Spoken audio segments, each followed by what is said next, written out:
കോഴിക്കോട് കൊടുവള്ളിയിൽ വീട്ടിൽ അനധികൃതമായി സൂക്ഷിച്ച 38 ഗ്യാസ് സിലിണ്ടറുകൾ പിടികൂടി. അബ്ദുൽ നാസറിന്റെ വീട്ടിൽ നിന്നാണ് സിലിണ്ടറുകൾ പിടിച്ചെടുത്തത്.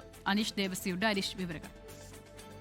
വലിയൊരു ക്രമക്കേടാണ് കൊടുവള്ളി പോലീസ് ഇപ്പോൾ പിടികൂടിയിരിക്കുന്നത്. കൊടുവള്ളി വലിയപറമ്പ് തണ്ണിക്കോട് സ്വദേശിയായ അബ്ദുൽ നാസറിന്റെ വീട്ടിൽ വൻതോതിൽ ഗ്യാസ് സിലിണ്ടറുകൾ അനധികൃതമായി സൂക്ഷിച്ചിരിക്കുന്നുവെന്ന് പോലീസിന് രഹസ്യ വിവരം ലഭിച്ചിരുന്നു.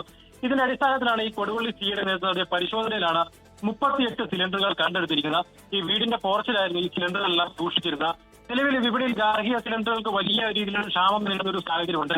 ഈ സാഹചര്യം മുതലെടുത്താണ് പ്രതികളിലൂടെ ഗാർഹിക സിലിണ്ടറുകൾ എത്തിച്ച് അതിൽ നിന്ന് വാണിജ്യാവശ്യത്തിലുള്ള സിലിണ്ടറിലേക്ക് ഗ്യാസ് മാറ്റി നിറച്ചിരുന്ന ഇതിനായി ഉപയോഗിച്ചിരുന്ന പ്രത്യേക ഉപകരണങ്ങളും ഈ തൂക്കം നോക്കാനുള്ള ത്രാസും പോലീസ് ഈ വീട്ടിൽ നിന്ന് കണ്ടെടുത്തിട്ടുണ്ട്.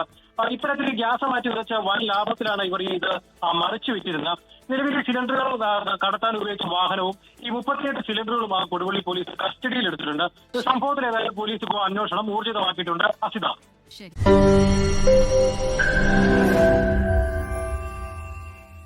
ലോകത്തെവിടെയായാലും ഏത് സമയത്തും 24 വാർത്തകളും ഓഗ്മെന്റഡ് റിയാലിറ്റി പാക്കേജുകളും എക്സ്പ്ലെയിനറുകളും വിശദമായി കാണാൻ ഞങ്ങളുടെ യൂട്യൂബ് ചാനൽ നിങ്ങൾക്ക് സബ്സ്ക്രൈബ് ചെയ്യാം.